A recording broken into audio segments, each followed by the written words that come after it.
आपकी लोकसभा की प्रत्याशी सुश्री कमलजीत शहरावत और आपके वरिष्ठ नेता श्री राजेश जी गहलोत, श्री कृष्ण जी गहलोत, श्री मुकेश सुरयान, पूर्व मेयर श्री सुमन शर्मा जी और श्री अजीत खरखरी जी, और यहां मौजूद मेरे सभी सम्मानित बहनों एवं भाइयों, मेरे सिर के ऊपर यहां की आन बान शान की पगड़ी तो आपने पहनाई है, उसे मैं स्वीकार करता हूं, लेकिन आप लोगों ने मेरे सिर पर चांदी का मुकुट भी पहनाया है और साथ ही साथ प्रत्याशी कमलजीत शहरावत के भी चांदी का मुकुट पहनाया है। मैं आप सभी से मैं अनुरोध करना चाहूंगा, चुनाव समाप्त हो जाने के बाद जो चांदी का मुकुट आपने पहनाया है, उस चांदी के मुकुट को किसी स्वर्णकार के पास ले जाकर उसको बेचकर, और एक काम यह करिएगा, ऐसी गरीब परिवार में पैदा हुई बेटी जो शादी होने के बाद घर से विदा हो रही हो और उसके पांवों में चांदी की भी पायल न हो, तो हम लोगों का मुकुट तोड़कर यह चांदी की पायल उस बेटी के लिए बनवा दीजिएगा। यह मैं आप सभी लोगों से अपील करना चाहता हूं।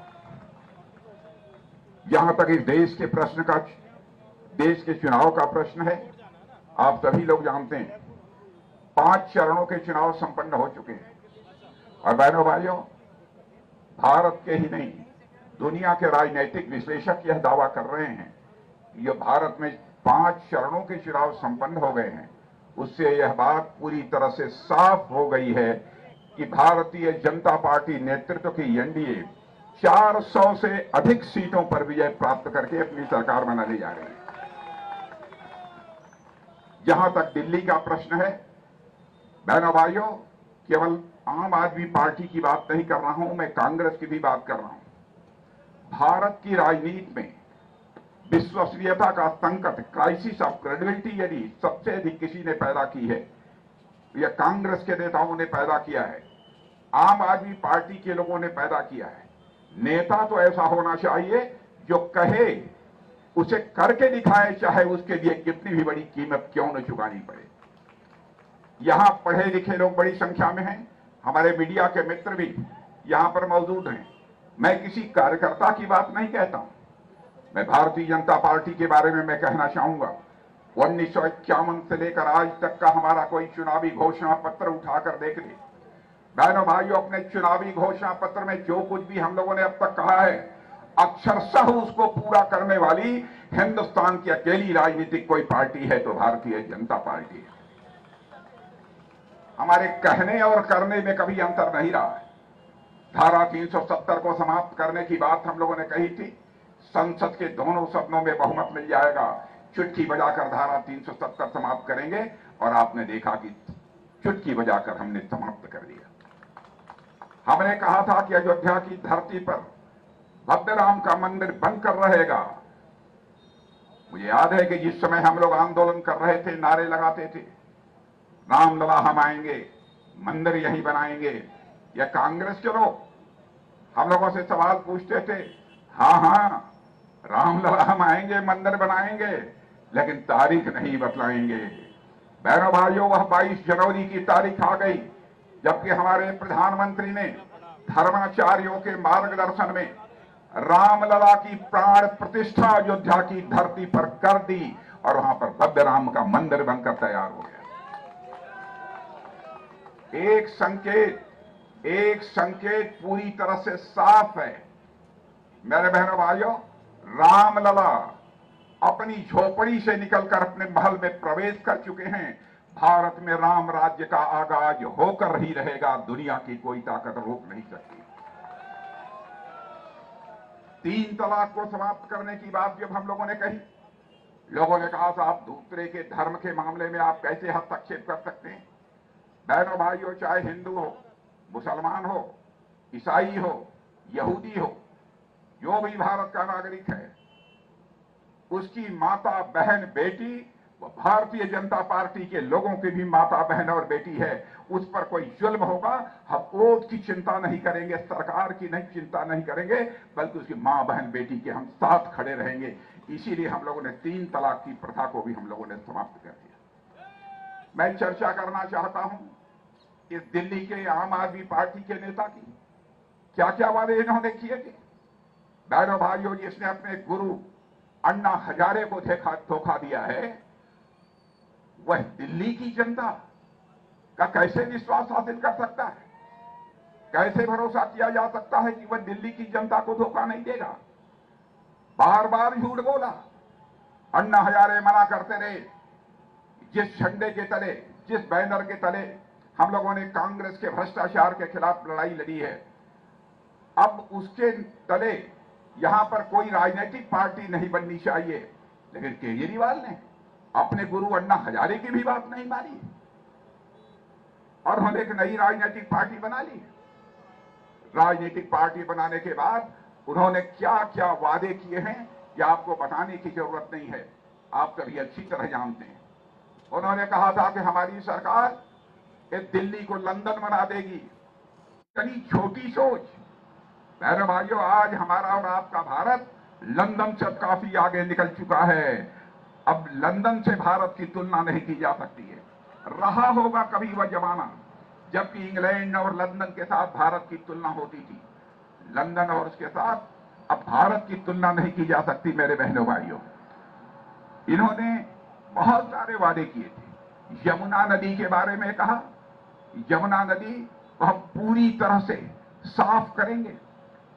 7,000 करोड़ रुपए खर्च हो गए। मैं पूछना चाहता हूं कि केजरीवाल जी से, कहां है आपकी यमुना नदी साफ हुई है? क्या आज भी यमुना नदी का पानी पीने लायक रह गया है? जो भी वादे किए हैं इन्होंने बिल्कुल उन्होंने पूरा नहीं किया है मेरे बहनों भाई। इसलिए मैं कहना चाहता हूं, जो भी कहा है इन्होंने अपनी जिंदगी में उसे पूरा नहीं किया है। भ्रष्टाचार के खिलाफ लड़ाई लड़े थे, भ्रष्टाचार में आकंठ डूब गए, जेल के शिक्षे के पीछे हैं, बाहर निकलकर इस समय चुनाव प्रचार कर रहे हैं और झूठे झूठे वादे कर रहे हैं। कहा था कि हमारी सरकार बन जाएगी, मैं मुख्यमंत्री बन जाऊंगा, तो मैं किसी मुख्यमंत्री आवास पे नहीं रहूंगा, सरकारी आवास पे नहीं रहूंगा। वादा करने के बाद भी उन्होंने केवल मुख्यमंत्री आवास, साधारण आवास तैयार नहीं किया है, बल्कि शीश पाल बनाकर तैयार कर दिया है। उसमें रह रहे हैं। और एक इन्हीं की पार्टी की महिला सांसद स्वाति मालीवाल के साथ जो कुछ भी हुआ है बहनों भाइयों, वह बहुत ही दिल दहलाने वाला है। लंबे समय तक ये चुप्पी साध कर बैठे रहे, क्यों नहीं बोले? स्वाति मालीवाल के साथ कैसे घटना हुई है? 15 दिन तक 10 बराबर ये चुप्पी साधे रहे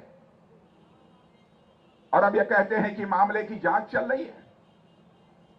जिस दिल्ली पुलिस के ऊपर आपका कोई भरोसा ही नहीं था, आज उस दिल्ली पुलिस की जांच पर आपको भरोसा हो गया है। बहनों भाइयों, जो माता बहनों और बेटियों की रक्षा जो सरकार नहीं कर सकती है, उस सरकार को सत्ता में बने रहने का कोई नैतिक अधिकार नहीं है। और आप लोग, इन्होंने यह भी कहा था, चाहे जो कुछ भी हो जाए मैं कांग्रेस के साथ कभी नहीं जाऊंगा। और आज कांग्रेस की बी टीम बनकर इंडी अलायंस में यह काम कर रहे हैं। यह इंडी अलायंस भी मेरे बहनों भाइयों चलने वाला नहीं है।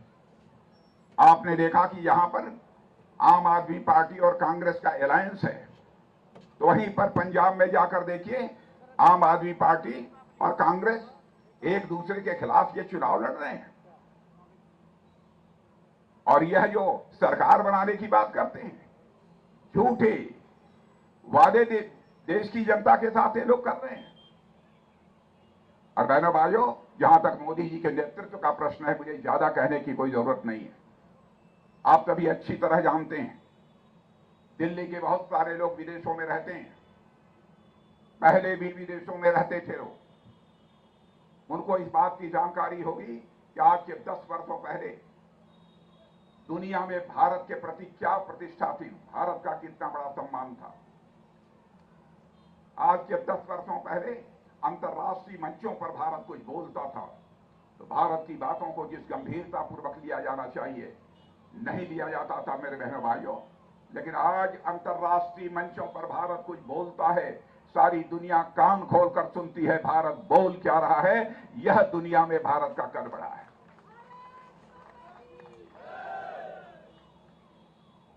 देश की अर्थव्यवस्था का जहां तक सवाल है, याद दिलाना चाहता हूं 2004 से लेकर 2014 तक डॉक्टर मनमोहन सिंह जी की यहां पर सरकार थी।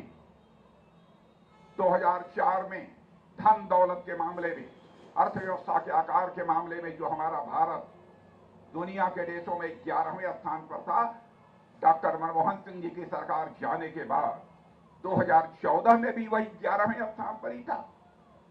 आपके प्रधानमंत्री मोदी जी ने बहनों भाइयों करिश्मा किया है, करिश्मा किया है, और ऐसा करिश्मा भारत के आजाद देश में नहीं, कभी किसी ने नहीं किया है। हमारा भारत जो धन दौलत के आकार के मामले में, अर्थव्यवस्था के आकार के मामले में दुनिया के देशों में 11वें स्थान पर था, 8 वर्षों के अंदर ही वह जंप लेकर दुनिया के देशों में 5वें स्थान पर पहुंच गया है। मैं नहीं कह रहा हूं, दुनिया के सारे देश, दुनिया की मानी जानी जो आर्थिक संस्थाएं हैं, फाइनेंशियल फर्म, यह दावा कर रही हैं विश्व की सर्वाधिक तेजी से आगे बढ़ने वाली अर्थव्यवस्था यदि किसी देश की है तो भारत की है। और भारत यदि ऐसे ही आगे बढ़ता रहा, 2087 आते आते भारत धन दौलत के मामले में दुनिया की टॉप 3 कंट्री में आकर खड़ा हो जाएगा, दुनिया के 3 देशों में खड़ा हो जाएगा। एक होगा अमेरिका, दूसरा होगा चाइना और तीसरा होगा हमारा भारत।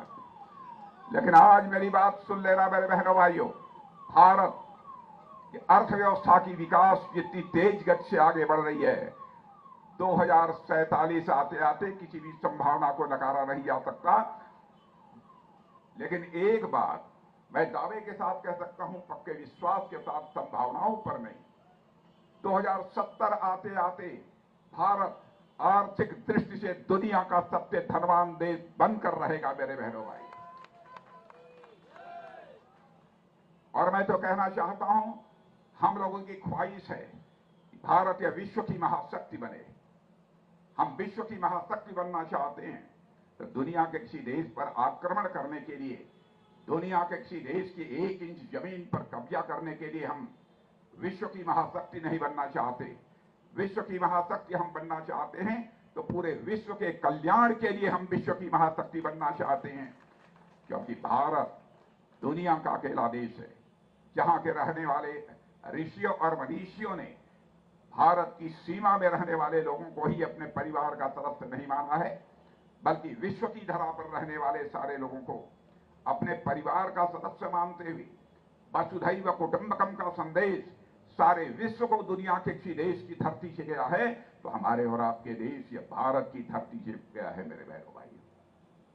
भारत तेजी के साथ आगे बढ़ रहा है और भारत को विश्व की महाशक्ति बनाने की बात मैं कर रहा हूं, ऐसा नहीं है कि और दुनिया का कोई देश नहीं कह रहा है। हमारा पड़ोसी देश पाकिस्तान है।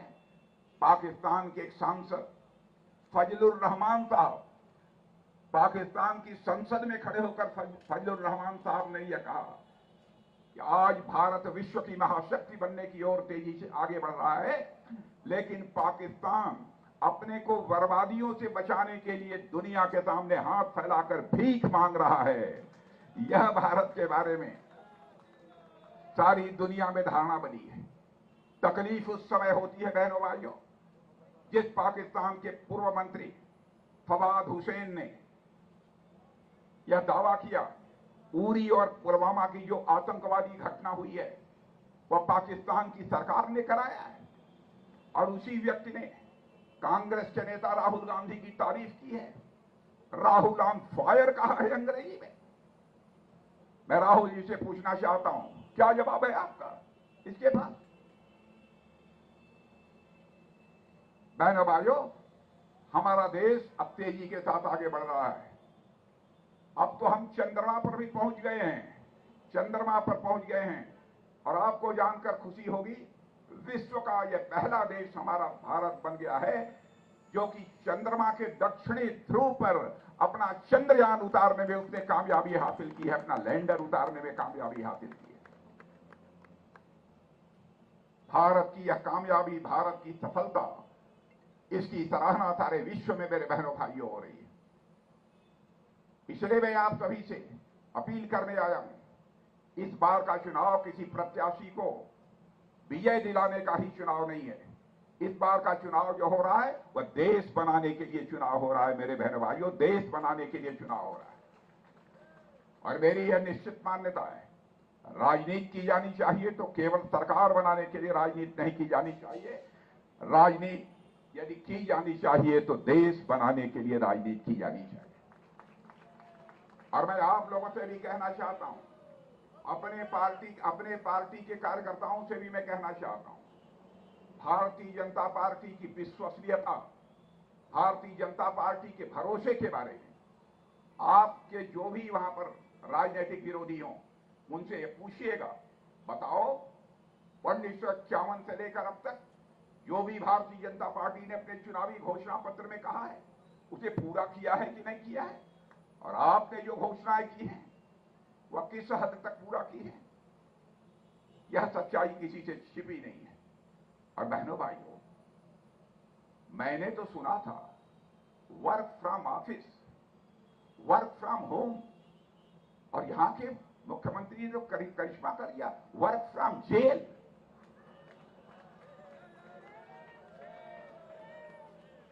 मैं आपको याद दिलाना चाहता हूं, भारतीय जनता पार्टी वैल्यूज की पॉलिटिक्स, मूल्यों की राजनीति पर कितना विश्वास करती है। हमारे नेता आदरणीय अडवाणी जी हैं, उनके ऊपर भारत की संसद में एक बार किसी ने गलत सलत आरोप, भ्रष्टाचार का आरोप लगा दिया। हमारे नेता आडवाणी जी ने कहा, हमारे ऊपर जो आरोप लगे हैं, जब तक मैं आरोप मुक्त नहीं हो जाऊंगा मैं संसद का चेहरा नहीं देखूंगा, और उन्होंने संसद की सदस्यता से त्याग पत्र दे दिया था। मैं केजरीवाल जी को कहना चाहता हूं, नैतिकता का तकाजा यही है। और बराबर अपराध करते रहना, भ्रष्टाचार करते रहना, देश की जनता की आंखों में धूल झोंकते रहना, और उसके बाद भी आप बहुत नैतिक मूल्यों में विश्वास करने वाले नेता के रूप में सारे दुनिया में अपनी छवि बनाने की आप कोशिश कर रहे हो। बहनों भाइयों, अब वह पूरी तरह से एक्सपोज हो चुके हैं, पूरी तरह से एक्सपोज हो चुके हैं। जो व्यक्ति इतना झूठ बोल सकता है, उसके घर में, उसकी मौजूदगी में महिला को पीटा जा रहा हो, लात घूसे चलाए जा रहे हो, उसके बाल नोचे जा रहे हो, और उसके बाद भी कहता है मामले की जांच हो रही है। ऐसे लोग बुजदिल और कायर हुआ करते हैं बहनों भाइयों। जो बहादुर होता है, यदि कभी अपराध हो भी गया तो बहादुर अपना सीना खोद कर अपने अपराध को स्वीकार करता है, और जो भी उचित सजा होती है वह भुगतने को तैयार रहता है। राजनेता ऐसा होना चाहिए। इसलिए मैं आप लोगों से अपील करने आया हूं, बहनों भाइयों, आम आदमी पार्टी का दिल्ली प्रदेश ही नहीं बल्कि हिंदुस्तान की राजनीति में ऐसे राजनीतिक पार्टियों का सफाया होना चाहिए। इन्हें राजनीति करने का कोई नैतिक हक नहीं है। एक काम तो यह बतलाएं कि हमने साफ बहुत अच्छा किया, शिक्षा के क्षेत्र में कहते हैं करिश्मा कर दिया। मैं भी अपने प्रदेश का शिक्षा मंत्री रहा हूं, मैं भी अपने प्रदेश का मुख्यमंत्री रहा हूं। बहनों भाइयों, यह भी रहे, क्या किया है दिल्ली के लिए इन्होंने, क्या कारण है यदि इनकी शिक्षा व्यवस्था इतनी उत्तम है। यहां के बहुत सारे लोग भारत के दूसरे राज्यों में जाकर जो बड़ी बड़ी जो शिक्षण संस्थाएं हैं, जो इंटर कॉलेज या हाई स्कूल, वहां पर भी लोग अपने बच्चों को पढ़ाते हैं। क्यों नहीं दिल्ली में पढ़ाते? क्यों दुनिया के दूसरे देशों में उन्हें जाने की जरूरत पड़ती है? इन प्रश्नों का अब उनके पास कोई जवाब नहीं है। दादा भाइयों, झूठ बोलकर जनता की आंखों में धूल झोंक कर बाई चांस कोई सरकार तो बना सकता है, लेकिन वह देश कभी नहीं बना सकता। इसीलिए मैं आप सबसे अपील करने आया हूं। जहां तक कमलजीत सहरावत का प्रश्न है, बहनों भाइयों, कमलजीत सहरावत को आज से नहीं, पिछले 30 वर्षों से मैं अच्छी तरह से कमलजीत सहरावत को मैं जानता हूं, और कमलजीत सहरावत के बारे में मैं कह सकता हूं, आप चाहे जो भी आरोप लगा दें, लेकिन इतनी बात पक्की है, कोई मां का लाल उंगली उठाकर नहीं कह सकता कमलजीत सहरावत के दामन पर कोई भ्रष्टाचार की दाग लगी हुई हो ये कोई नहीं कह सकता। भारतीय जनता पार्टी ने बहुत सोच समझकर, जांच परख कर ही कमलजीत सहरावत को चुनाव के मैदान में उतारा है। और मैं कहता हूं कमलजीत सहरावत को भी छोड़ दीजिए, आप यह देखिए कि मोदी जी को संसद में पहुंचकर कौन समर्थन करेगा, कौन उनके पक्ष में हाथ उठाएगा। बहनों भाइयों, क्योंकि देश बनाना है तो हमारे प्रधानमंत्री के पास सांसदों का समर्थन भी चाहिए। इसलिए मैं आप सभी से अपील करने आया हूं कि आप कमलजीत सहरावत को कमल के फूल का बटन दबाकर भारी मतों से विजय दिलाइए।